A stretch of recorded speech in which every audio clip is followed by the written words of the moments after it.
Taken aback by my audio awesomeness, right? And how loud this guy is. Well, I'm Steve, or Hedgehog. I'm the host of Social Media Breakfast.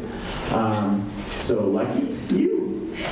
You all get a treat. Social Media Breakfast's mission is to build and grow a community by providing opportunities for social media networking and education at all levels of digital literacy for people within the Edmonton capital region. We have a mission. We want to be the Silicon Valley of social media, and it starts here, right now, nurturing your young seeds of social media so you can grow and develop into these blossoming plants. So many organic references. I really miss spring. That's what it's all coming down to. I just want to see leaves and grass and trees. So, welcome to our 32nd Social Media Breakfast. We've been doing this for 31 times previous. I've been talking more or less 29 of those times, so maybe that'll make you keep coming back, maybe not. Devin's giving me the stink eye. He's like, you're so loud. I have to be at work. Whoa. Welcome to the Matrix. Oh, that's our, what is that? Is that our website? YouTube, that's a YouTube video linked in there. You can get to the secret birthday message YouTube video. You can win a prize. So, about us, we're a place that anyone, experienced or inexperienced, new, old social media gurus, as people like to call some people in the room, social media noobs, people who go on Twitter and they still have the egg as the profile picture, and they're like, I don't have a good picture to put on my profile yet, so I'm a purple egg. And then people are jealous because they want the purple egg profile picture. So our guest speakers are invited to share their experiences in their personal and professional lives about how social media or various social media tools have helped them create awesomeness. So you're in for a real treat with Carmyn. I'm super pumped. And we also have a special guest as well joining Carmyn today, which I will tell you all about. Devin's looking around like, who? He's like into the mystery. He wants to know who it is. Here are our farmers. These people help nurture and develop Social Media Breakfast into the event it is today. We would not be 32 strong if it wasn't for these fine folks, including Startup Edmonton. If you look around, this is the reason why we love Startup Edmonton, because this is their space. And they let us use their space. So you fine folks can get in from the cold and eat some tasty muffins and awesome Tim Hortons coffee. And that is that. Genome Alberta, they have been steadfast supporters of the breakfast. We would not be here if it wasn't for them. They support Social Media Breakfast in Edmonton, they support Social Media Breakfast in Calgary, and they are awesome, so definitely check them out. iCan Media is also on our board. It's Evan Ednam's. It's his own media production company. We are recording these podcasts for the people that cannot make it because they're procrastinating. They want to get tickets usually like the Thursday or the Wednesday before the Social Media Breakfast, and they're like, oh, why is it sold out? Well, we're kind of a big ticket item. We're the best event that your money can buy. We don't pay anything for tickets. Here's our awesome committee. We are 5 members strong, starting with me, Hedgehog, down to Jackie, Savage Tyner in the back. She's also my model. She'll be happy to show you what we're going to give you guys later, or have a chance to give you later. Evan, who regrettably cannot make it today. He is our awesome video producer. We have Peter, who is the guy who was telling me to shut up earlier, and also the guy that was taking your tickets. And then we have Tammy, who's graciously recording this podcast today. So, podcast, oh, I love podcasts. I'll talk to you about it. I had a late night last night. I went to Spring Fling Sport Theater Network. Sport Theater. So, we are going to bring up our sponsor really quickly, and he's going to talk to you all about this and how awesome it is to sponsor breakfast, but we wouldn't be here if it wasn't for our awesome farmers and it wasn't for our gracious sponsors. We are a free event, so some cases it's the money from our own pockets, helping pay for the coffee, helping pay for the fruits and veggies and the bruschetta. Breakfast bruschetta? Come on now, isn't that awesome? Yeah, right, Linda's all about the breakfast bruschetta. And if it wasn't for our awesome sponsors, we wouldn't be here again. So for the low price of $295, you can help nourish the bodies of our SMB attendees, while we and our speakers help nourish their minds. So if you have a business that you want to get the exposure out to a few technically savvy individuals, and also people that are really good at word of mouth, they're like, oh, this awesome business, Happy Harbor Comics, supported the social media breakfast today, and if it wasn't for the generosity of Happy Harbor Comics, then we wouldn't have these awesome comic books, we wouldn't have these awesome prize packs. And I'm going to bring Jay up right now, and he's going to tell you all about Happy Harbor right now. Right now. Right now. Okay, right now. Right now. And he's going to tell you all about Happy Harbor Comics, some really great events that they have going on for really amazing comics, and also maybe talk about the library program, too. But you know what you're going to talk about. I only have 5 minutes. You have 5 minutes, and you're going to cram as much information as you can in those 5 minutes. 1, 2, 3, go! Jay Bardella from Happy Harbor Comics, everybody. Give him a hand.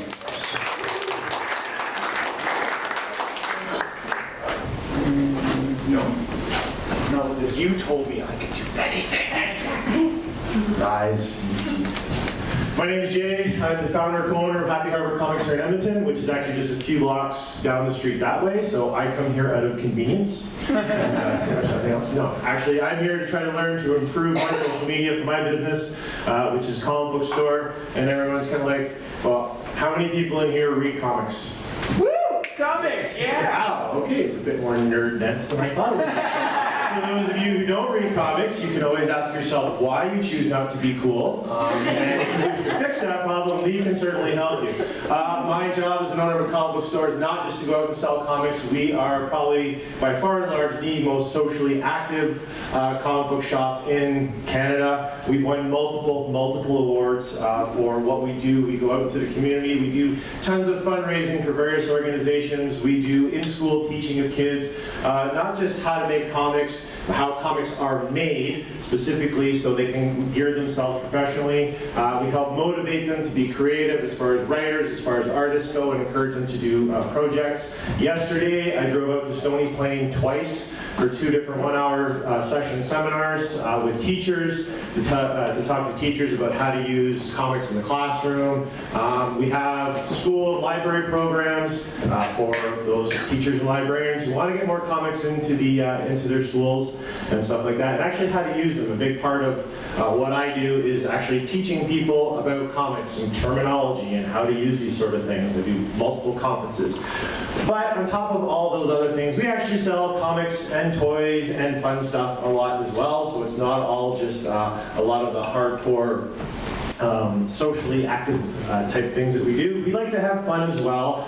We do promote a very active artist community. We have, every Thursday, we have regular artist meetups for creators and casual art and comic book creating fans, where they can meet other artists and writers to work on projects, to learn tips and tricks about things. And they form their own kind of little network and stuff like that to help promote and motivate each other to get things done. We have the only North American comic book artist in residence program as well. So I actually, our store pays someone to sit in our store 2 days a week at a table and draw comics. And you can come and toss bananas at the monkey and ask them to draw pictures if you like. Actually, not really monkeys. We've been doing this for several years now. We're up to our 6th artist in residence position. So far, 4 out of the previous 5 artists in residence are now working professionally full-time as artists, either in the comic book industry or freelancers, largely in part because of our artist in residency program. Giving artists dedicated time to focus on honing their crafts while still earning a bit of a wage as well, and then allowing them to develop their portfolios and move forward and become professional artists. We do all sorts of stuff, really. I don't know how much. Free comic book. Oh yeah. It's not like I have been working on this. First Saturday of every May for the last 12 years is Free Comic Book Day. Free comics! Free comics. And not just the one comic that you have on the various chairs in here. Last year we gave away over 12,000 comics for free to more than 1,500 people who came through our store. Those people were greeted by fans in costume and treats and snacks. They got to choose from free comics. They got to come in. They got to meet.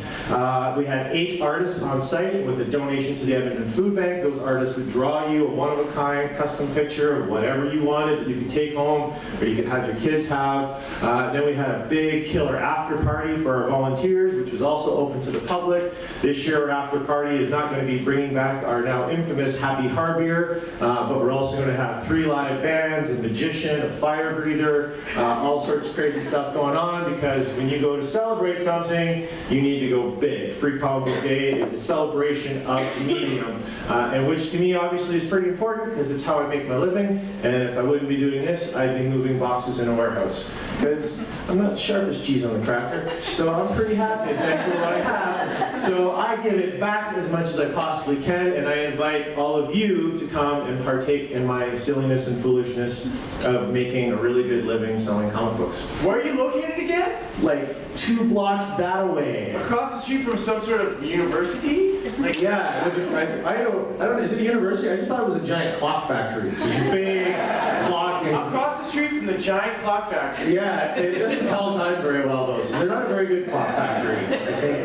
they have weak clocks, bad cog in the machine. Outsourcing, am I Maybe right? that's what it is. So, yeah, so it's Happy Harbor Comics. It's just on the corner of 107th Street on 104 Avenue. We invite you to come down. We're open 7 days a week. We're only closed 3 days out of the year. So if you can tell me that you never have time to get there, you're probably lying, and you'll make my cat cry. Please don't do that. She's diabetic. She can't afford to lose the price. Jay, what if they don't know about comics?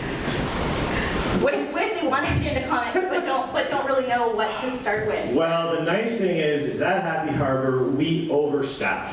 And no, you may laugh, but we have more staff on hand than most businesses would consider needing, because I've learned the hard way that the worst thing you can have is a store full of 20 people and only 1 or 2 staff members to take care of them. So at a minimum, we have 3 staff employees in the store at all times, plus at least 1 or if not both of us owners are in there. So on most days you come in, there's usually 5 staff members there. So if you have a question at all, you can walk up to someone and say, I've never read a comic book before in my life. And they're going to go, great, let's find you something. And they will walk you through the store, and they will ask you questions, and they will take time to find out what it is that you like and what it is that you're looking for. And we're not just going to throw something in your face just for the sake of, this is an amazing book because Wolverine slashes this guy into like 5 different pieces and walks around with the stumps on the end of his claws. Oh my god, that's so awesome! I know, it is. It's not for everyone. So what we try to do is we try to find those things for everyone. And our staff, like literally, we have people that are just there that they're there to just help you, right? And they know a lot of stuff. You know, not everyone reads everything, but they read a lot. And that's kind of our job, is to know stuff. So that when you walk in, we can just go, hey, we'll take some time, you know, we'll help you out, we'll find what you want. Kids too, right? Kids too, because we have a international award-winning kids section. So we have about 200 square feet up in the front corner that's dedicated to kids, with fixtures and displays that are just kind of miniaturized versions of the other fixtures and displays in the store. So it's like a little mini store within the store, and bright colors, and all the stuff in there is all ages friendly. And again, if you come in with your kids, they can kind of hang out, they can pick out their own stuff, and as a parent, you don't have to worry about, you know, what are they getting, is it going to be, you know, safe or okay, because it's all going to be safe. And again, when you have questions, you just grab Happy Harbor staff member, and they'll be more than happy to take care of you. They have to be happy, because it's in the name of the store, and if they're not, then I punch them in the throat. Thank you, Jay! Thank you. Show of hands, who's going to Happy Harbor Comics now? Across the street from the clock factory. Yeah, you are. Comic books are incredible. They're now recognized as an art form and also a great literary device. I know someone in the room who actually takes the time to, as he tucks his wonderful children in a bed, he reads them comic books.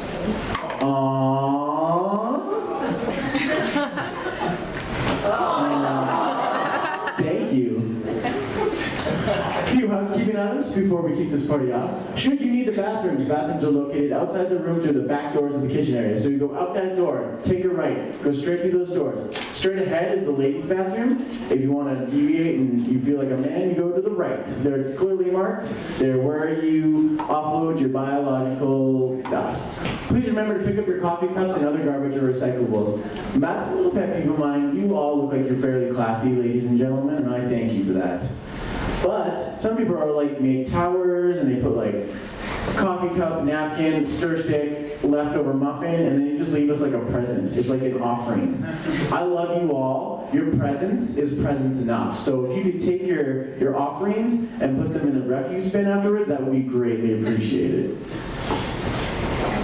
And aside from getting a free comic book, there's some amazing prizes. We have gift cards from Tim Hortons, as well as a full frontal Nerdity prize pack ×2, brought to you in part by the good folks at Happy Hour Comics. These things have everything. They have a coffee mug in them. They have graphic novels. There's one who has who's excited to see Noah with Russell Crowe.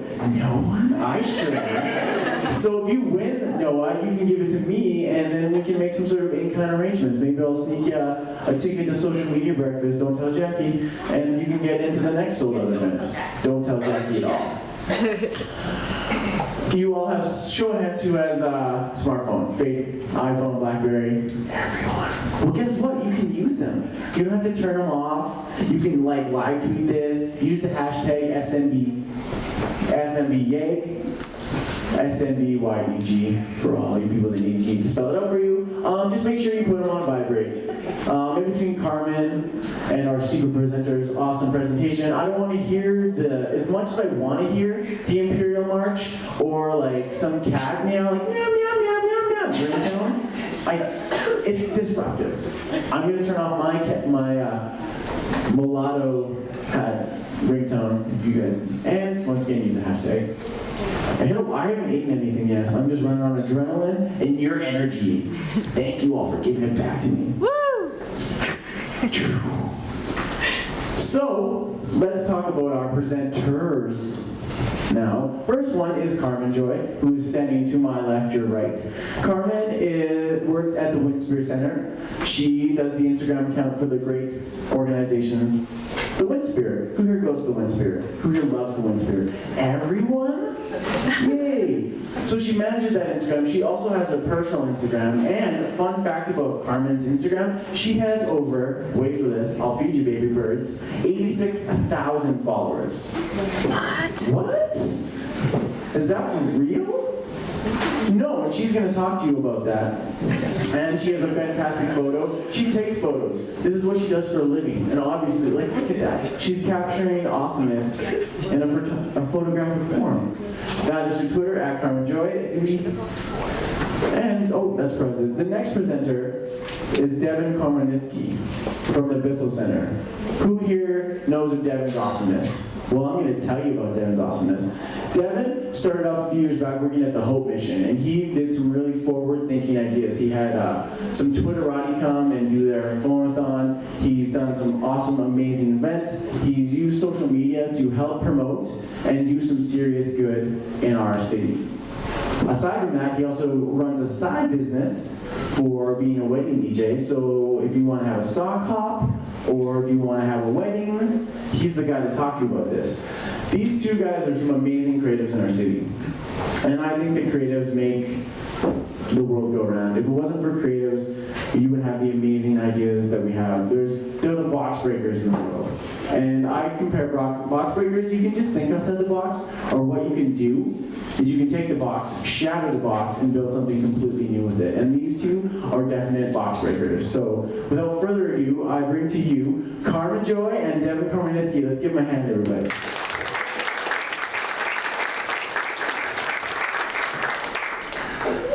No, thank you.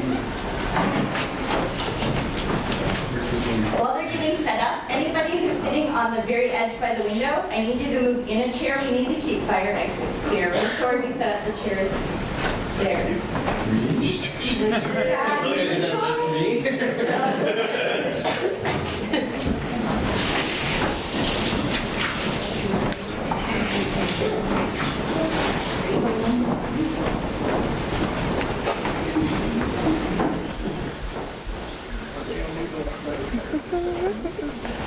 Thank you. Thank you. Great.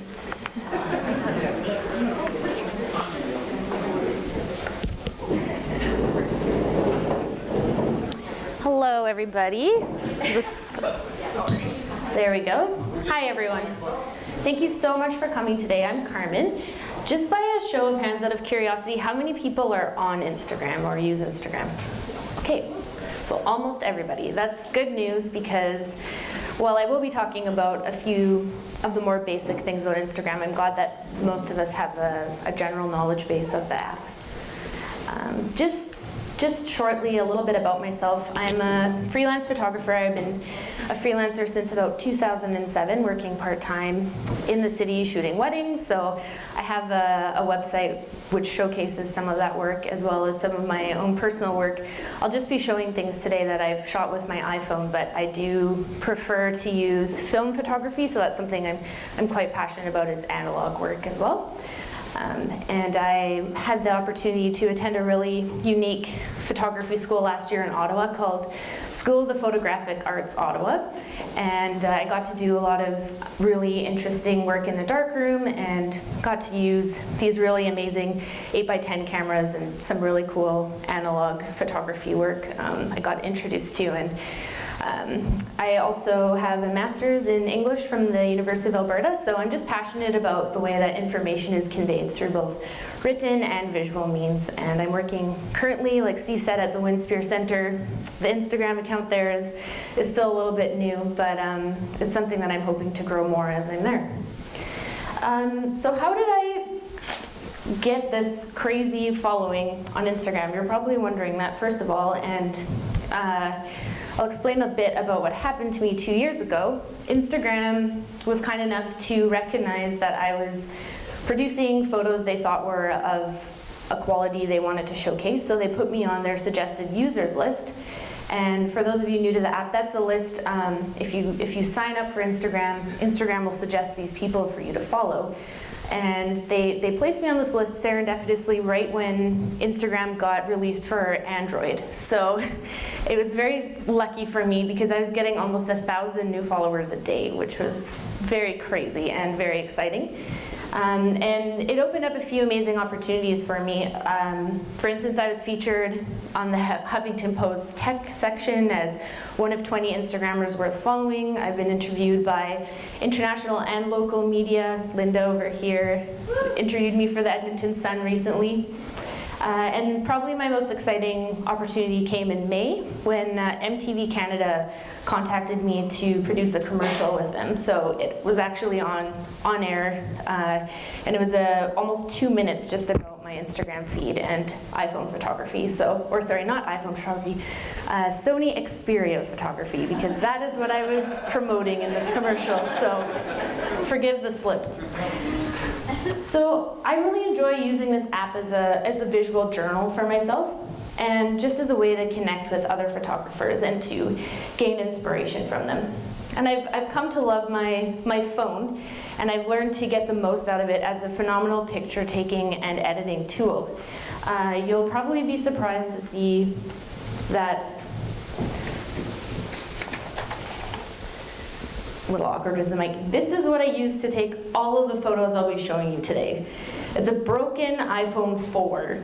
So it's extremely slow. It doesn't work that well anymore, but I'm not showing you this to brag. I'm just showing you to say you can make the most of even a tool that may be a little mediocre and push it and do great things with it if you think intentionally about taking photos. So that's what I want to hopefully share with you today. I want to give you some insight that'll hopefully be valuable. And as a second part of today, I've invited my good friend Devin here to speak with me because while I take photos mostly recreationally for my Instagram feed, and I think I have some tips to offer there, Devin, he really has a lot of great knowledge about Instagram as a marketing tool, and I think that he is going to offer a great complement to what I'm speaking about today. So we'll hear more about him in a minute or in about half an hour here. Just as a roadmap, so there's a few things I want to accomplish today. I want to share with you how I see the world as a photographer. And in doing so, I hope to inspire you to pick up your phones and your other photo-taking devices and to document your life more. And I want to equip you to take better photos, and I'm going to talk about 3 concrete ways to do so. And hopefully, I'll also give you a greater appreciation for Instagram and some of the really creative users and hashtags on this amazing app. And I'll be introducing a bit of those to you as well throughout my talk. So I think that photographs can seem almost magical in a way sometimes, and I want to demystify that a little bit and break down a bit of my process today. Just as a bit of a disclaimer, I have a pretty high standard for what I post, so I realize that that's not for everybody, and that's okay. People are using this medium and they have different goals and ideas of why they want to use it, but I'm just hoping by sharing these things that you'll gain a greater appreciation for your surroundings and maybe look at things differently. So these are the three major topics I want to cover today. So we'll begin with lighting, and quite simply, I want to encourage you all to begin developing a greater awareness for light. And that might sound pretty obvious that light is important to photography, but for people that take photography seriously, it becomes an extreme obsession. I can tell you with complete honesty that whenever I walk into a new room, the very first thing I think about is the light in the room. Like every time I change a setting, I'm thinking about the quality of light, the way it falls on people's faces, the way it falls on objects, the light temperature. I'm thinking about what would it look like if I took a picture right now without adjusting the white balance. It's pretty nerdy, but that is what's going through my mind. And it wasn't always that way, and that's something I've developed over time. When I actually began at School of Photographic Arts, the very first day of class, my teacher had us write down all of the different adjectives we could possibly think of for light, and there were a lot. There's different light qualities, obviously. There's diffuse light, there's direct light. Think about the temperature of the light, and the seasons really affect this too. I find in the autumn there's much more of a golden type of light, and in the winter it's a very pure, crisp white light. And I would just encourage you, when you have a conversation with somebody, just watch their face and watch the way that the light is entering the contours of their face and affecting the way that their face looks. And when you're driving and you're walking around at night, I would encourage you to look at the way that light is falling from lampposts and the way it's emanating from storefronts. And once you begin doing this a little bit more, I think that you can start to use light in a way that becomes a deliberate part of your composition and becomes interesting. So if you see a bit of interesting light, use it. Use that as an excuse to take a photo and begin recognizing the potential of shadows and lines. So I think you can shape light to your needs. You can learn to block it, deflect it, funnel it onto a subject, create a silhouette. Often we think that shadows might be a distraction, but if you can account for it in your composition, I think it can make an interesting photograph. With the one on the left, I took that just a couple of weeks ago, and I was very intentional about wanting it to almost create a diagonal line across the book that I was reading. And I just think that light can create really just an interesting subject in and of itself.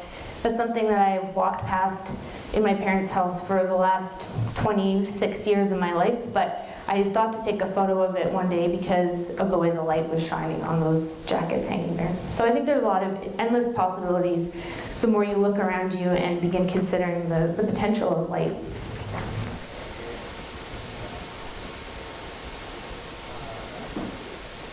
I take a lot of pictures of my cat, so you'll see him up there a bit. And just a note on using natural light, I can't emphasize enough how much better natural light looks. So I realize that there's not always an opportunity to come back and reshoot something sometimes, but if you're taking a picture of an object that you can revisit the next day when the lighting's better, I can't emphasize enough how important that is and how much better your composition's gonna be and happier you're gonna be with the results.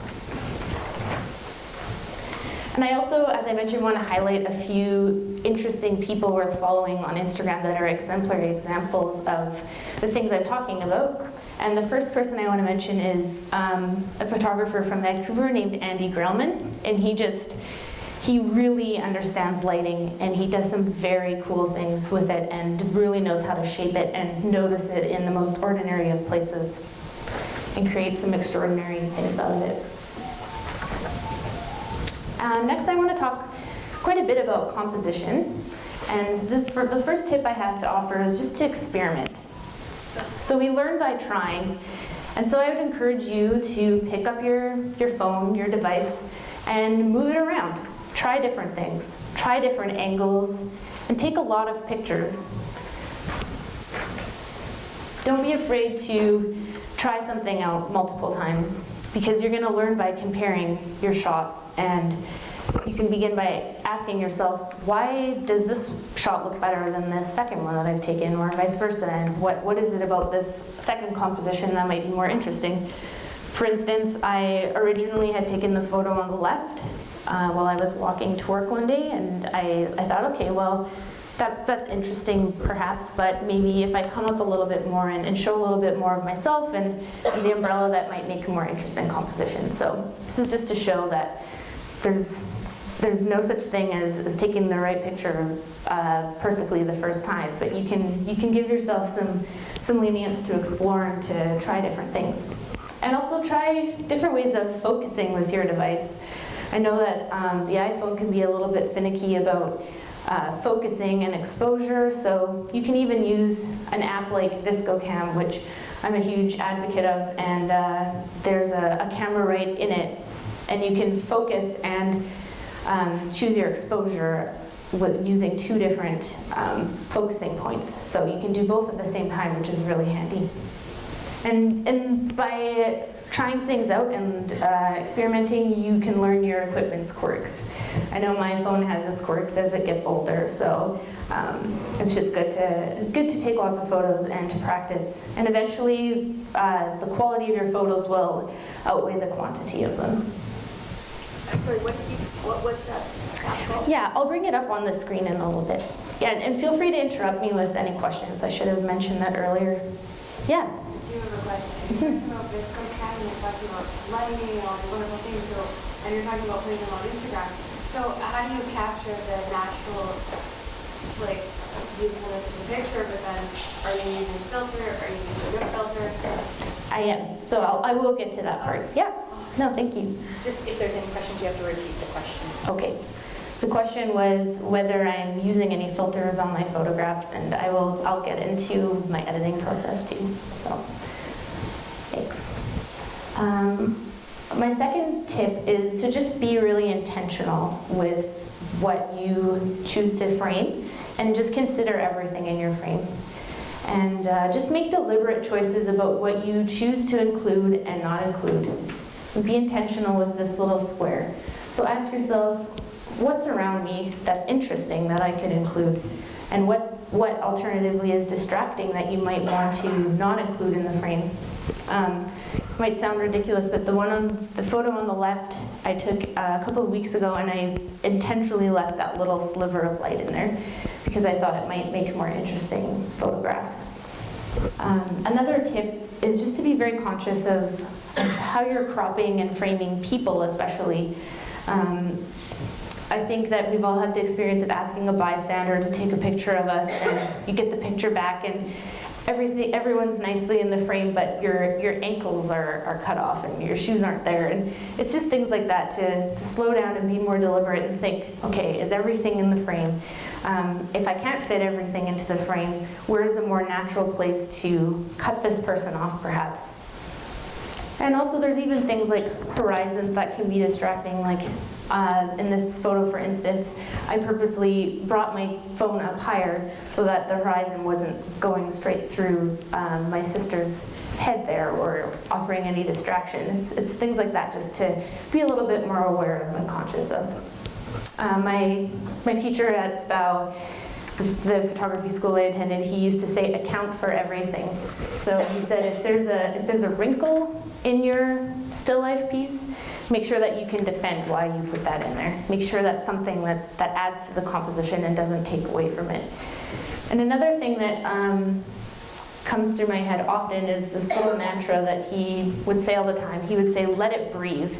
And by that he meant, look at your scene, look at your composition, and maybe take a step back a little bit further than you might normally. And for whatever reason, I think that does really create better compositions. I've been trying to train myself to do this more and more by just, instead of by resisting the tendency to get in too close to a photo, by standing back a little bit and allowing to take in the whole scene a little bit more. And you can always have the option to crop in closer later if you want to.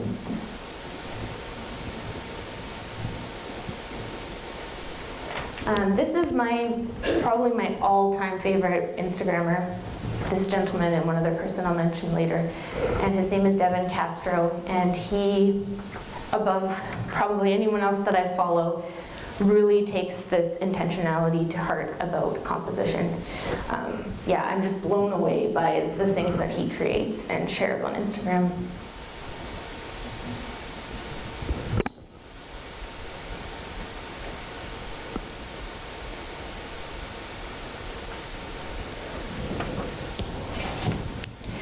And now I just want to talk a bit about arranging things that are perhaps still life objects, or thinking about the way that your eye scans over a photo when you look at it. And without giving too much detail, I want to talk a little bit about something called Gestalt principles, and designers will definitely know what this is about, or psychologists.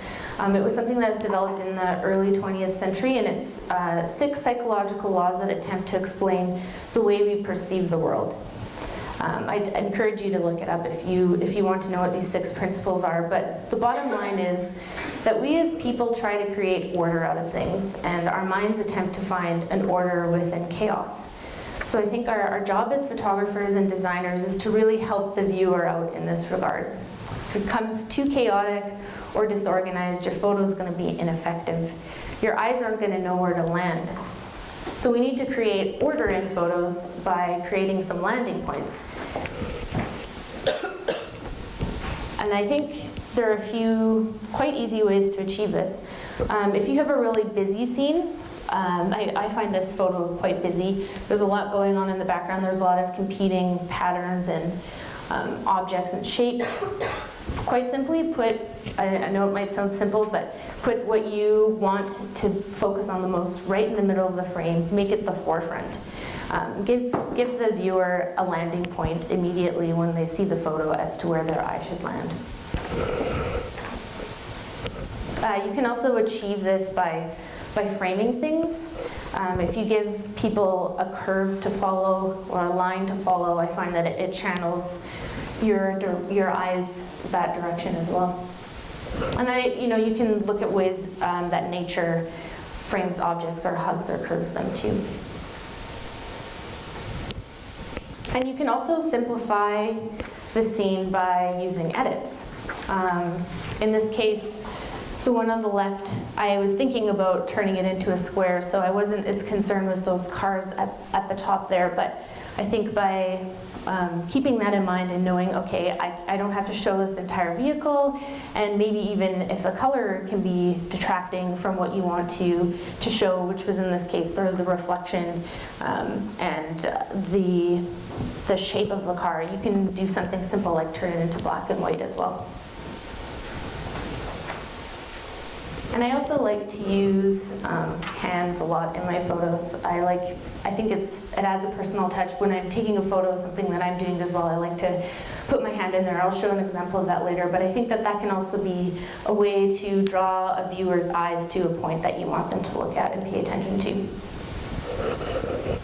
And finally, when you're thinking about shapes, one of the rules of Gestalt states that if you have like a very heavy or like dominant object or color, your eye is going to be drawn towards that section more naturally.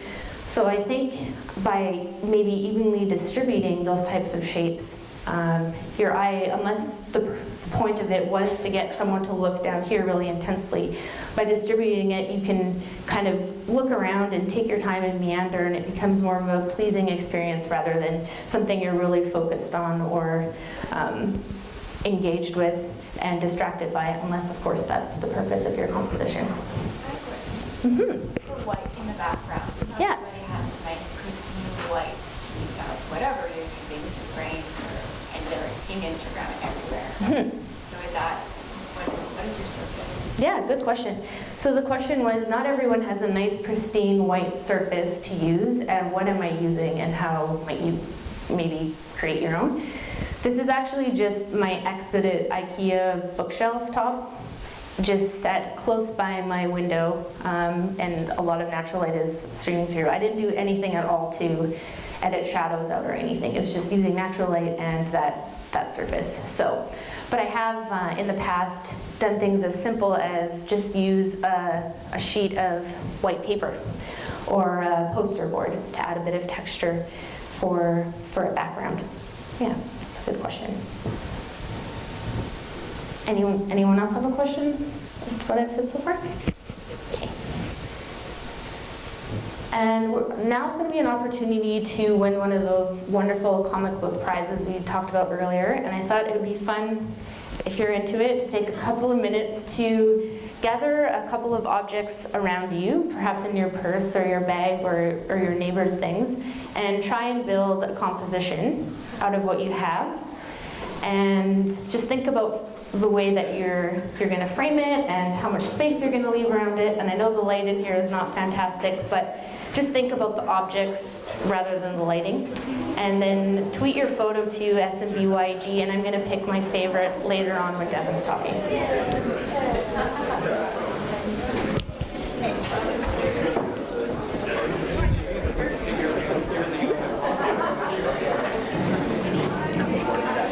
I've got,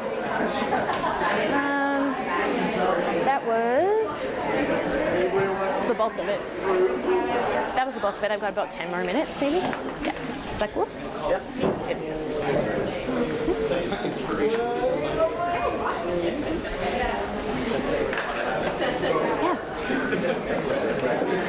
Are they supposed to Instagram it or tweet it? I don't know how, okay. And you guys can either Instagram this with the hashtag SMBYEG, or you can tweet it to, with the same hashtag, and I'll look at both of those social media networks. Sure, go for it. Did you have a question? I did have a question. I wondered if you could kind of give me a minute on, I have no background in photography. I have no idea what Instagram is. Okay. I might even wrestle with the philosophy of why someone would take pictures and share them. Right. Other than, I really love some of the photos that you've seen. So, I mean, there's been a joy in it. Yeah. But in my being is not, hey, I'm going to spend time doing this. But you seem to be encouraging others to be able to do that. I just kind of wonder what sort of philosophy that you're taking, why I'm doing this in the first place. Yeah. I mean, I can because I want to learn about social media so that I can make my company money. Right. Right. That is not where we're landing right now. Right. But we make it. Yep. And I just want to be open to the different things that I can be learning. But that's one question that's kind of interesting. No, definitely. And I think I'm hopefully setting the building blocks for creating better photos, which is going to compel people to follow your business in the first place. So I think Devin's going to fill that second half in really nicely. But also, for me personally, this is still on. Damn it!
Maybe just another minute here.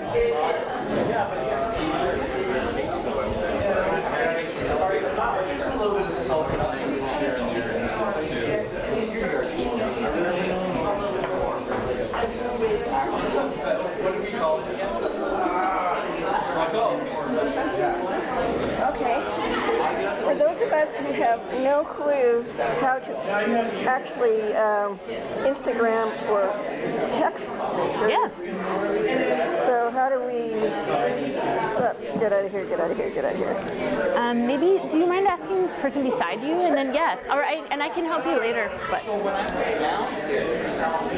Anybody else want to take pictures of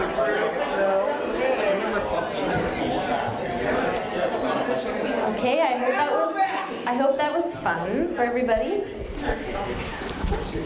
Just before I continue here, I had someone ask a good question during the break, and they said, this is very interesting, but how is this going to apply to my business? Because I came here to learn about attracting more followers, and I definitely think that this is building the building blocks for creating an aesthetically pleasing Instagram feed or Facebook feed, wherever you're going to be using these photos for on social media, and then that in and of itself will be something that compels people to follow you. So I'm going to talk a little bit more about building an intentional Instagram feed, and then that's something Devin's definitely going to touch on very soon as well. One more final composition tip, and that is to consider color around you, kind of in the way that I was talking about looking at light and its potential to create an interesting composition. You can start considering color in the same way. How can color, either contrasting colors or similar colors, create something interesting? So as maybe you've noticed, I really like to use the color white a lot, white on white backgrounds. Again, like that photo I explained on my parents' closet, this isn't maybe a photo I would have normally taken, but the matching red colors compelled me to even take this photo in the first place. And I also like to think about the way that color can be arranged in an interesting way, to play around with gradients or patterns. And the queen of Instagram in this regard is my other favorite user, and she goes by handle ThugLifeForevs. Her name is Emily. I got to meet her actually a few months ago at a conference, and she creates such incredible compositions. Like, you want to talk about being meticulous about arranging things and paying attention to detail, that is this account. So she does some really neat things with color as well. She has a candy series. She has a series where she takes garden flowers and arranges them. This is another series she does called Chameleon Portraits, where she pays attention to patterns. So definitely give her a follow and see what she does, because I think it's fantastic. And finally, the third point I want to talk about today is editing and post-processing. So the first thing I have to offer for that is to do not neglect your simplest tools. I can't tell you enough how often I'll look at a photo or somebody's feed and it's all underexposed. So first of all, the first thing I think of when I take a photo is, okay, is the exposure correct here? And all I did to change the photo from the left to the right, aside from add a very slight filter to it, was really just up the brightness. So think about that before you post. How can I enhance this? And it could be as simple as just upping the brightness of a photograph. So this one also shows a similar process that I went through. So how do you up the brightness? You can do that in an app like Visco. So that's probably what I should have mentioned first. That's a good question. How do you up the brightness was the question. So I use an app, and I'll just bring up the name right here. It's Visco, V-S-C-O, CAM, C-A-M. It used to be free. I believe it's still free in the App Store. Maybe it costs $2 at the most, and it's all I use on my picture. That's it. I don't use any other apps. So it's a phenomenal tool, and I'm going to go through my recipe on Visco and what I do in just a few minutes here. And you're able to do all sorts of simple editing tools, such as changing contrast and brightness and cropping, adding some filters as well. Another photo I edited in Visco, untouched photos on the left. All I did was add a black and white filter to it on the right because I felt that the colors weren't in and of themselves super fantastic on the left. They kind of clashed a bit. They might even be a little bit ugly, but I really liked the way that the light was falling on my friend Margot's face when we were going out for lunch, and that's what I wanted to emphasize and capture. And don't forget your simple tools once again, and the power of something as easy as cropping a photo. I took this photo of myself in a bathroom in Berlin. I didn't like that paper towel dispenser, but I thought there were some other interesting things going on, so all I did was, again, add a visco filter, and I cropped it in a little bit closer. My second tip is not to overdo it on the filters. I know it's easy to want to stick a filter on it and hope that it'll improve what you have, but I think that if it's screaming, this has a filter on it, that's going to be detracting from the photo in and of itself. And that's just a personal choice, obviously, and there can be some stylistic choices to do otherwise, but that's generally how I approach it. And a third tip is to try and be consistent, and Devin's going to talk about this a bit more right away here, but I think when you develop a uniformity, when you think about your grid's layout, that's also something that people will be compelled to follow, and it's just something that will create an intentionality within your feed. So this is one of the main reasons that I only use my iPhone when I'm posting photos on Instagram.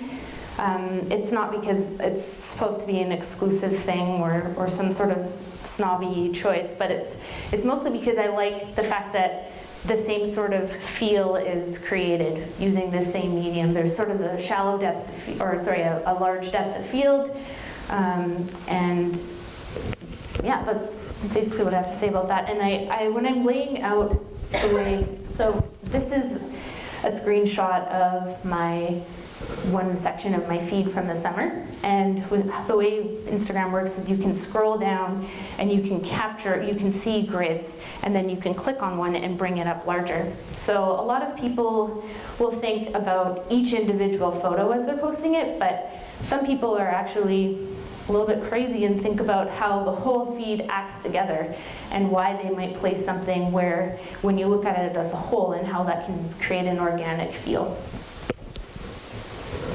So for instance, I purposely spread things out here. I didn't want 2 blocks of people right next to each other, right up and down. So I was intentional about saving some photos to post later, to spread it out more, and to just create something a little bit more interesting in thinking of those 9 blocks together.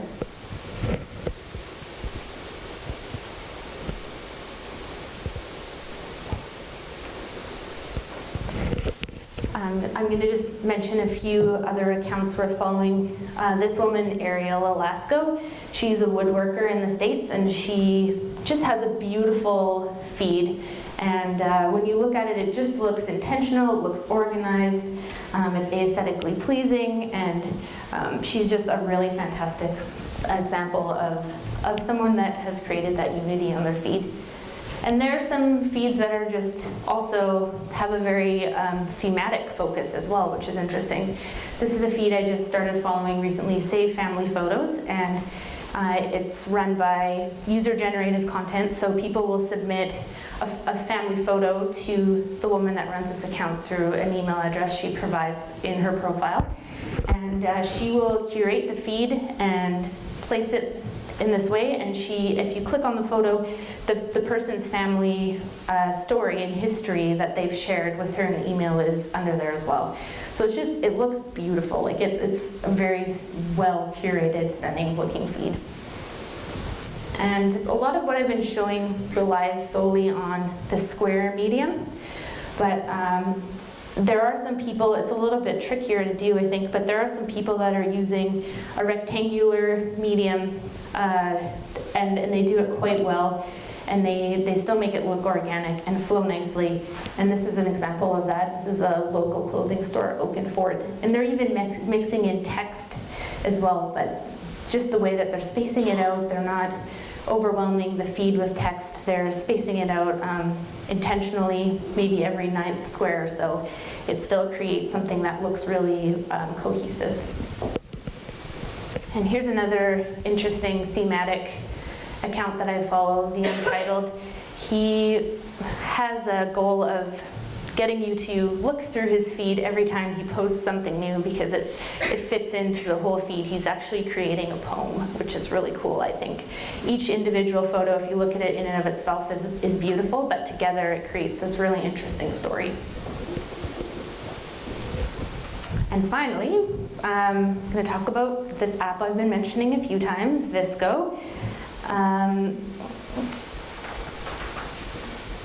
So my formula is quite simple. When I take a photo, I open it up in this app, and I first of all check to see if the exposure, meaning the brightness of the photo, is how I like it.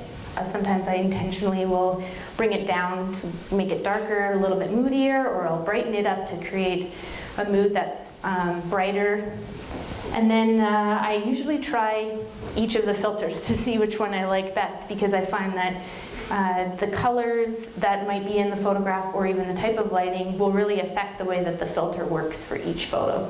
But I find that generally I use 2 of the filters more than the rest of them, and that's the first 2 color filters that come up in VSCOcam as an option to use.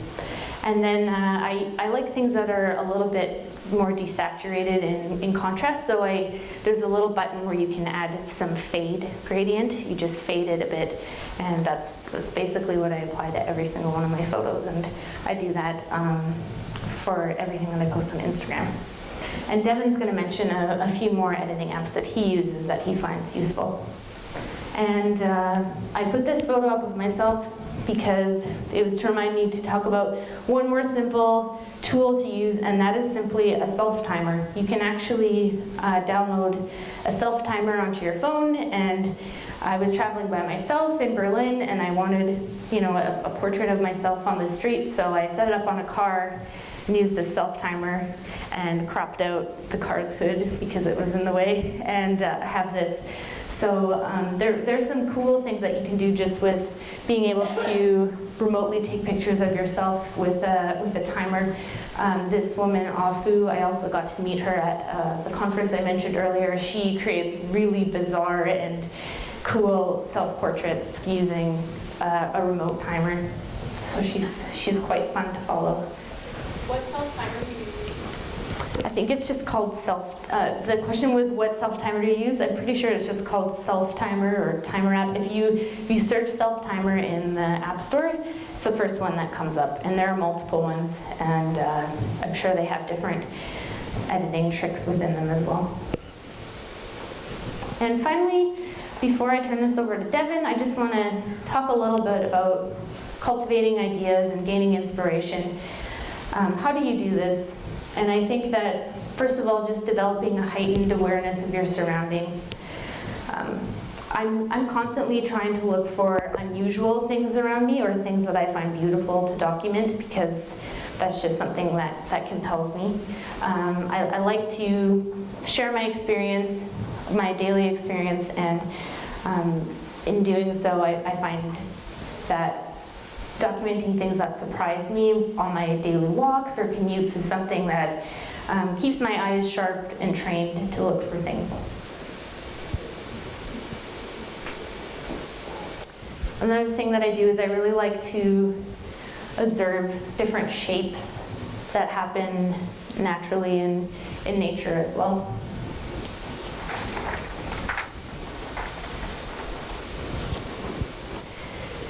And I would say just document things that you like or that are inspiring to you. Like I mentioned, really enjoy just documenting my everyday life, and I enjoy repetition, and I try and utilize that throughout my theme, which I think creates a nice throughout my feed, which I think creates a nice thematic link.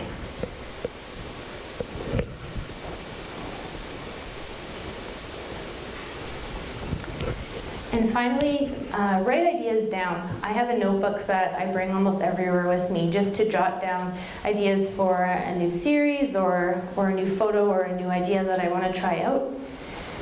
And I would, as I've been suggesting with these other users today, follow and study the work of others. There's nothing wrong with trying to emulate someone else for a while until you can find your own voice and your own topics that you want to explore.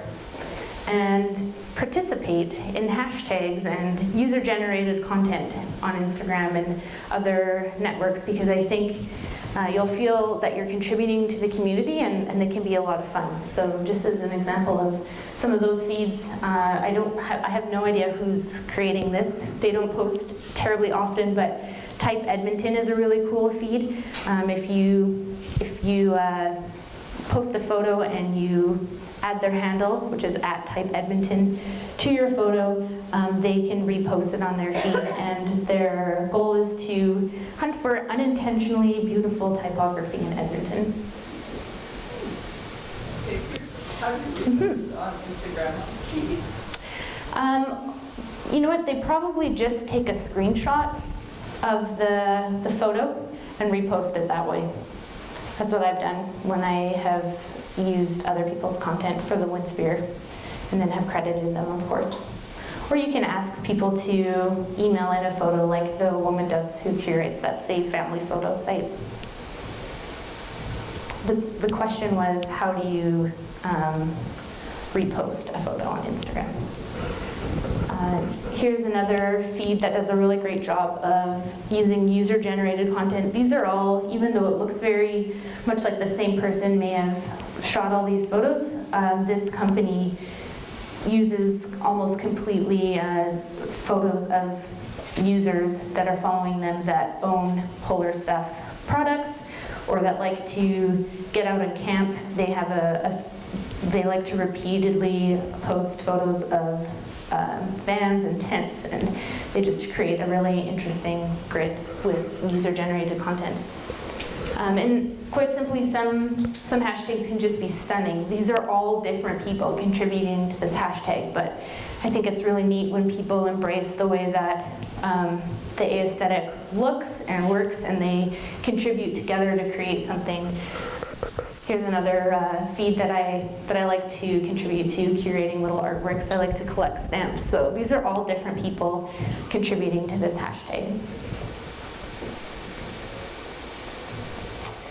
And here's another fun one that I started last summer actually, and almost 1,000 people have contributed. So this summer, tag your popsicles and add to this feed. So it's quite fun.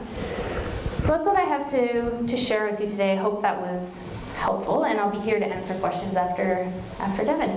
So here he is. Thank you.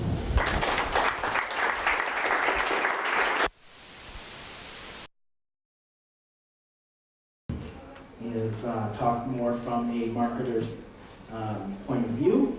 I'm not a professional photographer, and that's good news for everybody, because not everybody is a professional photographer, but I kind of fell in love with taking photos and I guess shaping my process. And as Carmyn said, seeing what other people are doing really had an influence on my direction.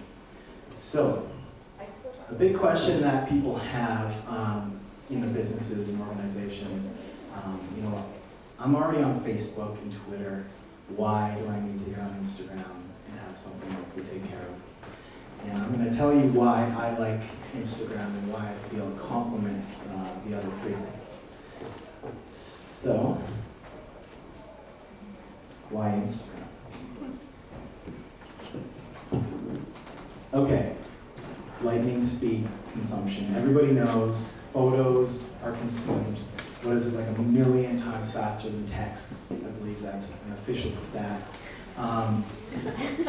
Nowadays, people on mobile phones are checking their phones. They have 2 minutes before they have to get back to work, and they're flipping through with their phone, and it's images that are connecting with people and drawing them in deeper. So that's a big reason, because it's all about photos and Instagram. Okay, this is a big one. On your Instagram feed, you have more of a shelf life for your content, where Twitter is just flying past. You can post something in the morning and it's long gone within seconds, minutes. And same with Facebook. They're a little bit longer, but with the algorithm on the news feed, it's not even guaranteed that people are going to see it. Instagram's really cool because most users follow only maybe 200, 300, 400 people. When on Twitter you're up to 1,000, 2,000, and you have a greater chance that people will see your photo. So you post it in the morning and they go check at lunch or after work, and they scroll, 20, 40 photos, and then your photo's right there.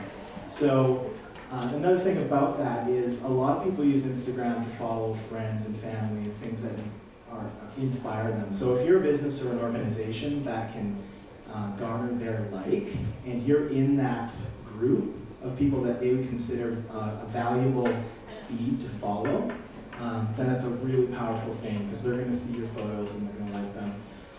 And then your feed in general, the way people consume Instagram, you go onto someone's feed and you flip through their board as Carmyn was showing. That's why it's really important to really consider the organization of the board and how that looks, because that's going to have an impact on people.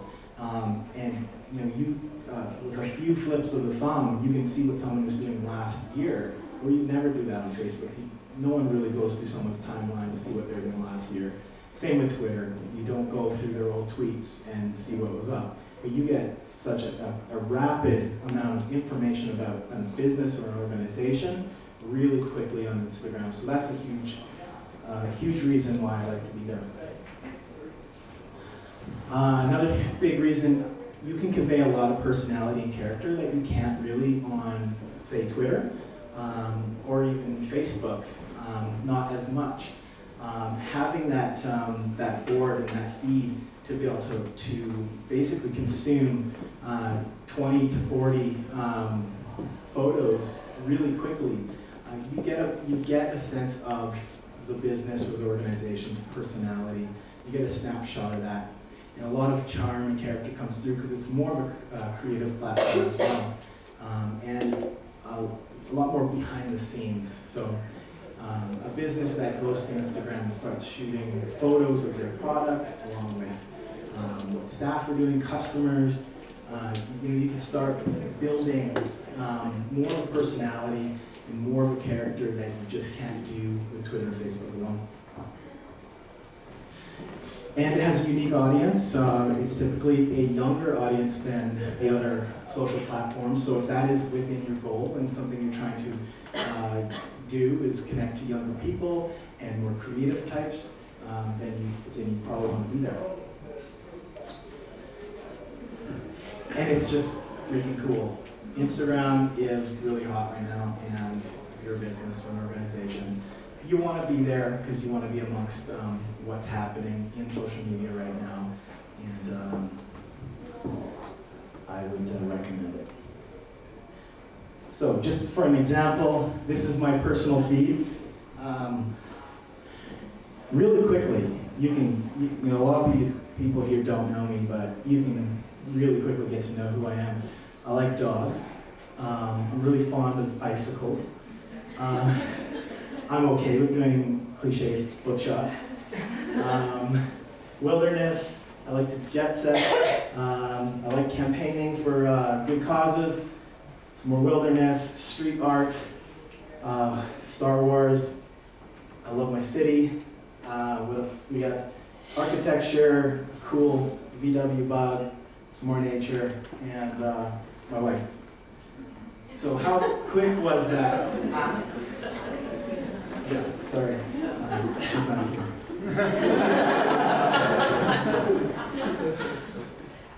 Anyways, how quickly are you absorbing what I'm all about and maybe what my personality is and who I am?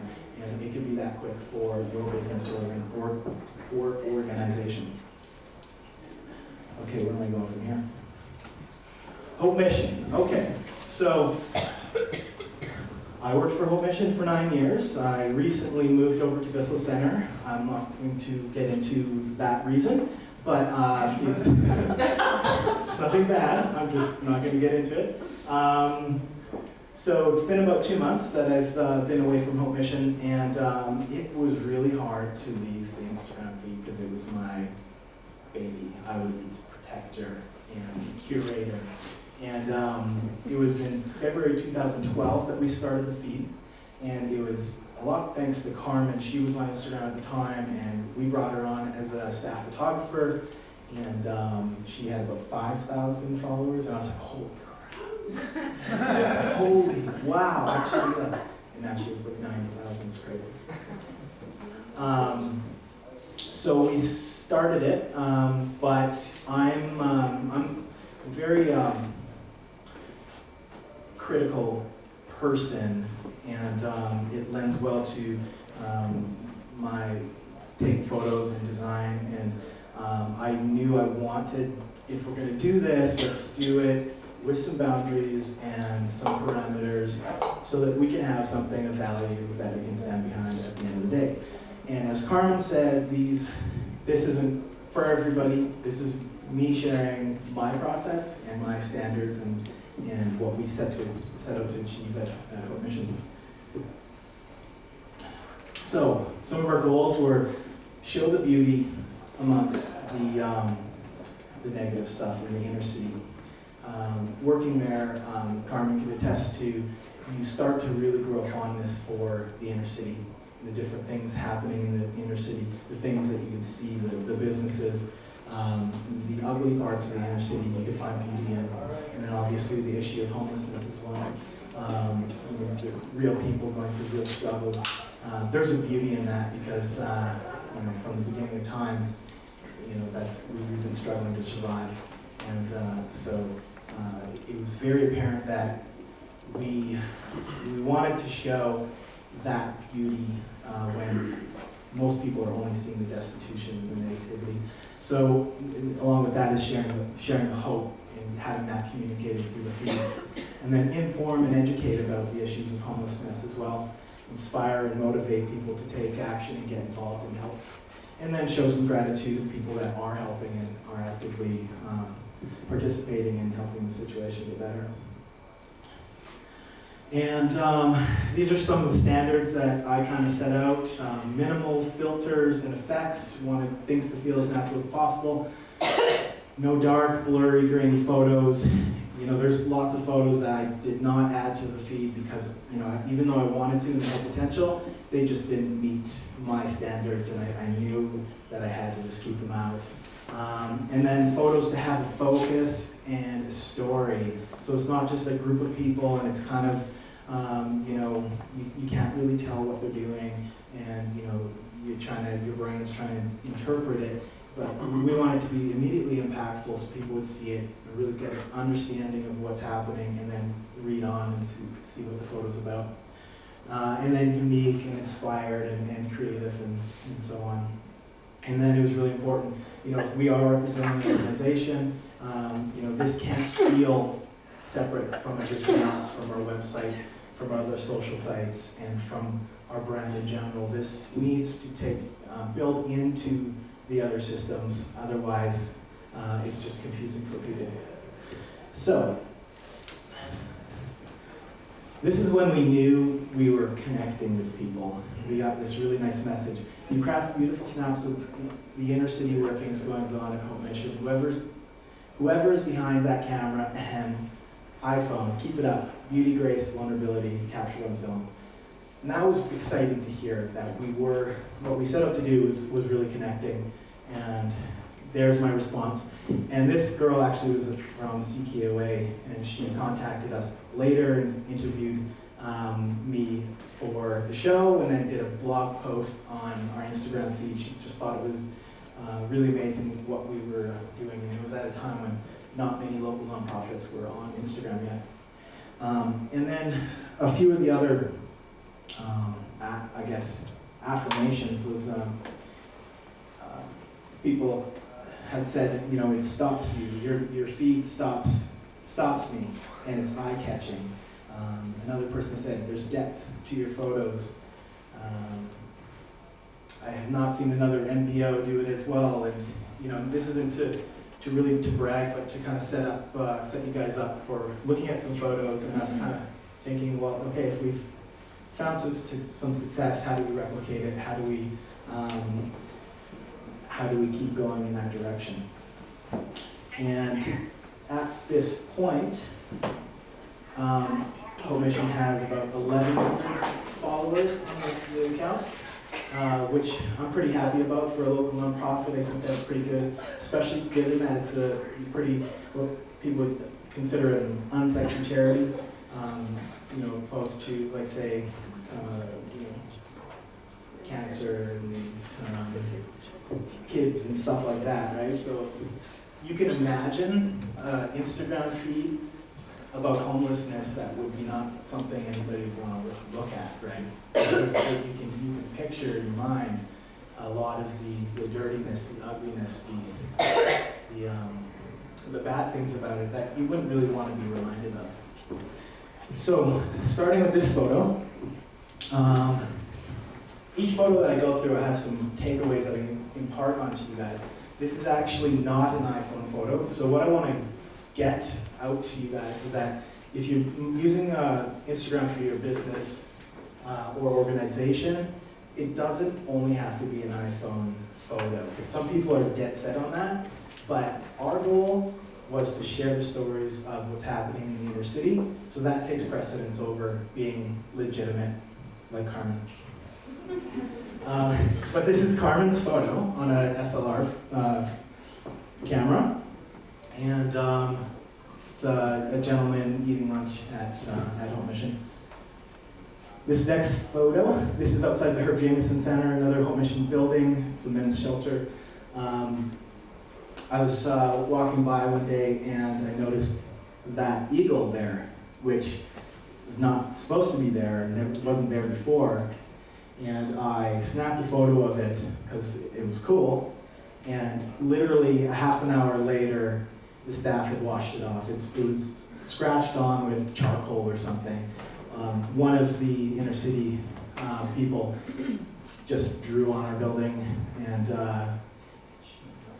I guess the point is, when you see something, capture it, because it's not guaranteed to be there again. So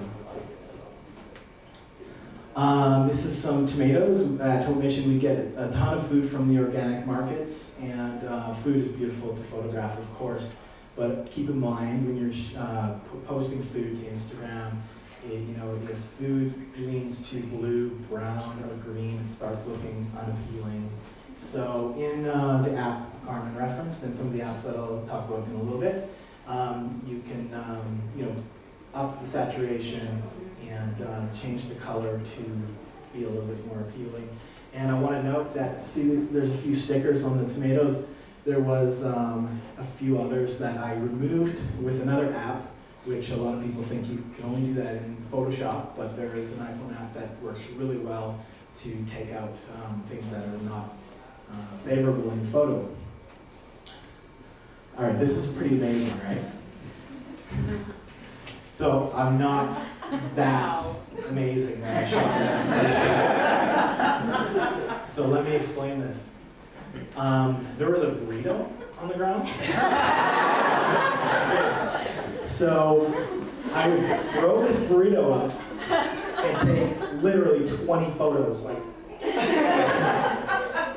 by the end of it, I had like 100 shots of this bird. And I went through each shot and found the one that actually worked. And as Carmyn was saying, it was a lot further back, and I cropped in where there's no other lampposts or distractions, and I think it turned out quite remarkable. So the point on this one is turn off the noise on your phone. So if you are taking a photo of somebody, they don't think you're weird by going. But do that, even if it's a portrait or something.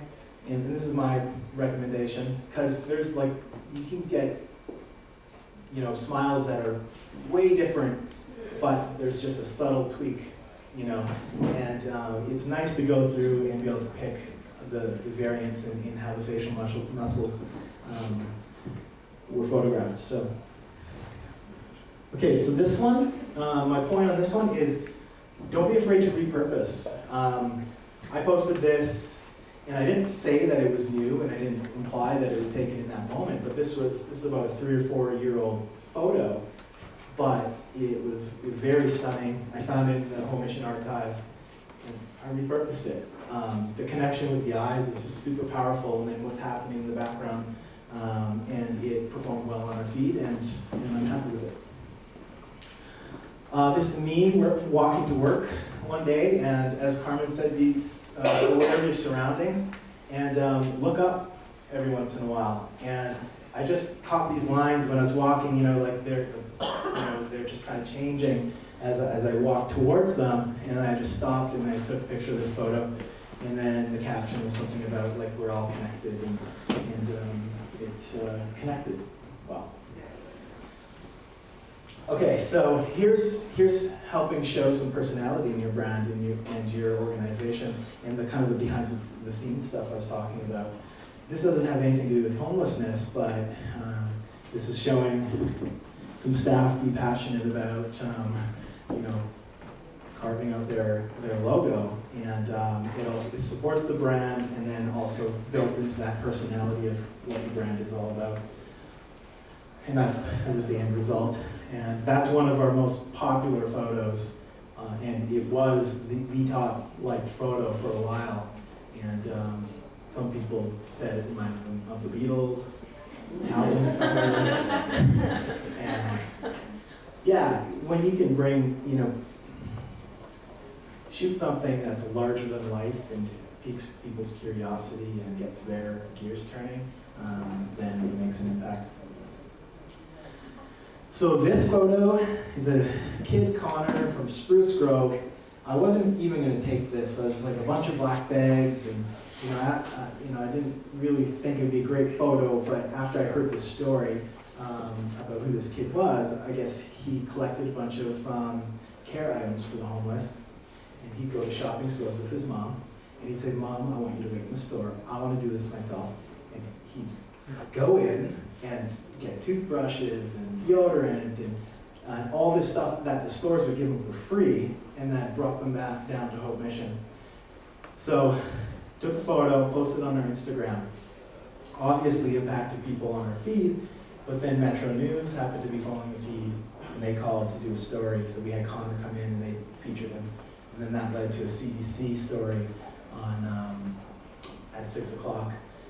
It kind of shows you the power for your business or organization with traditional media as well. And that's like, this is one of the many times that we've gotten traditional media through our Instagram feed. Some more delicious organic tomatoes. I think these are from Planet Organic. My point on this photo is that white background. It has a way of really emphasizing what is happening. If this was sitting on kind of an ugly, dirty background, the box wouldn't be as beautiful, but my eye is drawn to the beauty of that, the structure of that box, as much as the tomatoes themselves. So, I don't know. Okay, this is me at Winners, and I love this. This guy's like a corporate retail guy. That's just what he reminds me of, corporate retail guy. My point here is, if you have to stage a photo, sometimes it's okay to do that. We went to pick up some of these socks, jeans, clothing that Winners donated. Really awesome that they did that. But I'm like, I need to capture this photo. So I'm like, can we put this stuff in a cart? Can you, can we do the handshake thing, and smile? And so put a little effort into staging your photos. This one came off, I think, maybe sincere, but I really did drive this happening. It wouldn't have happened if I didn't make it happen. And it got like 80 likes, which was pretty good. I think that what Carmyn said about, at the end there, about framing your shot, I really see in this one. I was really impacted by this. There's a lot of people that sleep outside. It's not uncommon to see this, but this person was directly in between these windows. And then the big thing was, for me, also the content in it, no trespassing and loitering. I thought there was a really neat contrast there, and it tells a story. So look for those things that can tell a larger story in your photos. Graphics. Graphics are great. I personally choose to use them sparingly. One every 9, 10 photos, something like that. Too many graphics in a row kind of interrupt the flow of your feed when when people are consuming it all together. Perspective. There's a million shots of this on Instagram and on Facebook of that day from below, because it was convenient just to be where it was happening. I ran, I don't know, a football field the other way, and totally, there's not a photo of this situation, that's the Kissin morning team up there. They were basically up there raising money for every $1,000 they would come down, and it was pretty awesome to raise a bunch of money through that. Arranged stuff. This was in a big pile and really unappealing, but they're knitted, and I was like, these are so super colorful. Arrange them, like Carmyn was saying. The cool thing about this, it was a lady who was blind and in a wheelchair, and she rolled up into Home Mission with these. So that photo with the story did really well. Kids are cute.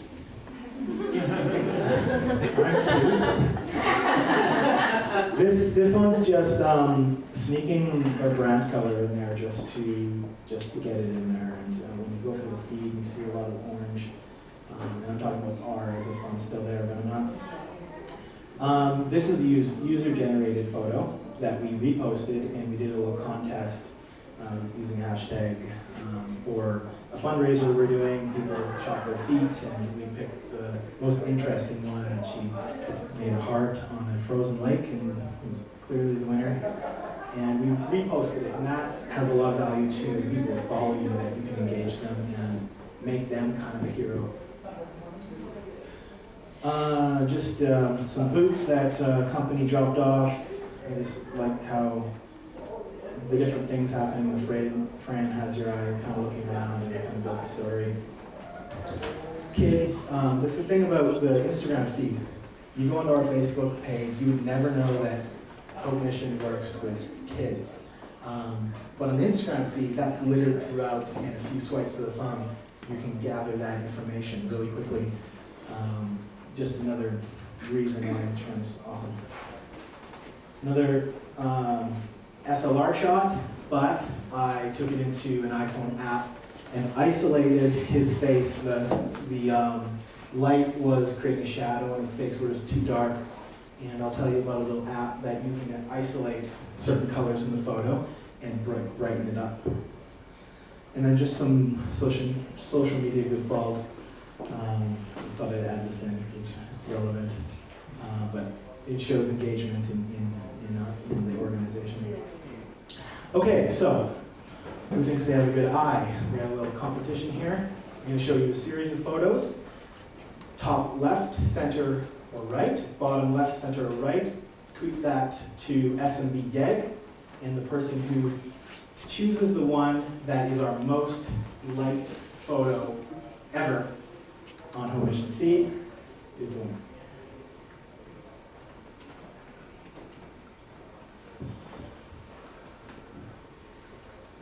And we'll get to that. Tell me if I could switch.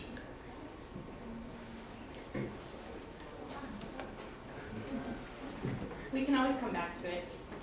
People want to think about it. You know what? The next slide gives the results. Oh, So, how quickly can we check that? You know what? We can reference the time on the tweet. Yeah. Am I rushing? How much time do I have? Whoa, she's done. I'm good, everyone. Move on. We're good. We have a winner. We have a winner. Okay, we have a winner. Okay, here it is. Winner. That is our most liked photo. There's a big point to this. Photos aren't everything. The story behind that is, I tweeted, or sorry, getting mixed up here, I Instagram commented on that photo, 5 less people will be standing in this line since we housed 5 people through our housing program.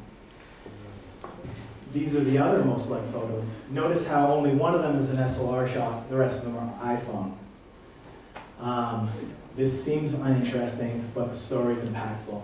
The same thing, it was freezing cold out, people were dying on the street, people brought warm clothing down. And that one up there, the blind lady in the wheelchair. Those are all captioned in the photos. It really proves that the photo complemented with some context can make a huge impact.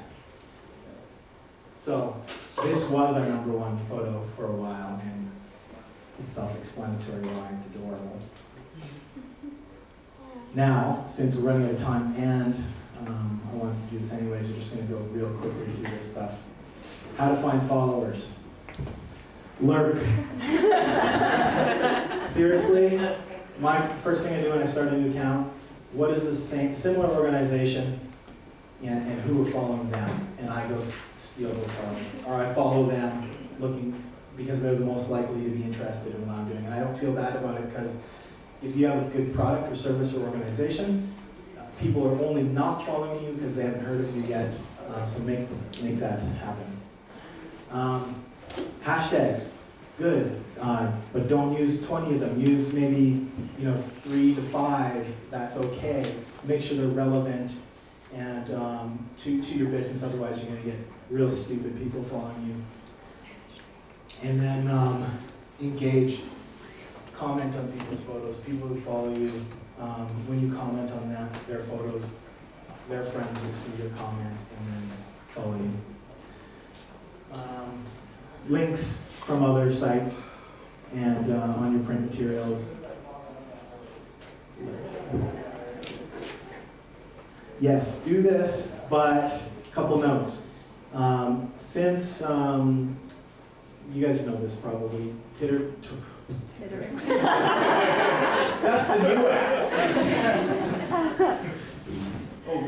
listen, Twitter doesn't, was it pre-populate, is that the term?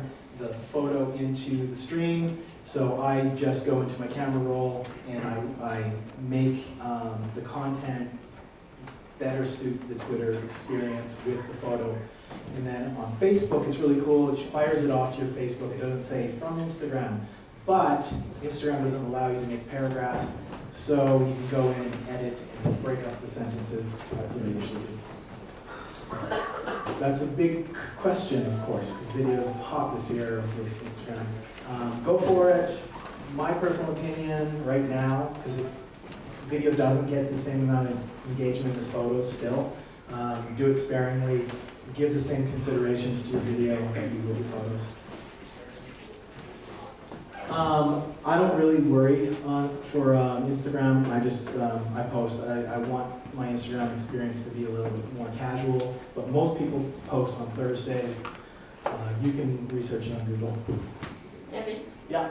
We will post a special thing with you on the website later, but we gotta call in and so Okay, I got one on stream. Oh wait, what's that? Why am I so cute? Okay. You may never. Oh no! Okay, so those are tools. I'll leave that up. to talk all about this stuff Yeah. at another social media breakfast, which you all will attend, I'm sure. Oh, we're almost there. Yeah. Sorry. The last slide. It's important. You can do it. Okay, thank you.